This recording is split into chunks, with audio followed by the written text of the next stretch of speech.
Nagsampa ng kasong cyber libel at perjury sa Department of Justice si Deputy House Speaker at Iloilo 1st District Representative Janet Garin laban sa 18 dating driver at bodyguard ni dating Congressman Zaldico at sa kanilang abogado na si Attorney Levito Baligod. Naisama ang pangalan ni Garin sa sinumpaang salaysay ng 18 bilang isa sa mga umano'y tumanggap ng pera kaugnay ng pondo para sa maanumalyang flood control projects at ng investigasyon ng International Criminal Court. Gitang mambabatas ni minsan ay wala siyang natanggap na anumang bag, sobre o maleta mula kay Zaldico o sino mang kaanak o kawani nito.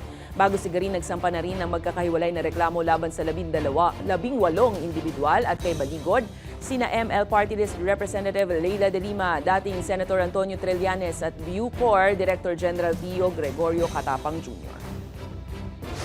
Unang-una, hindi ko kilala yung 18 bodyguards, drivers na allegedly ay nasa kay former Congressman Zaldico.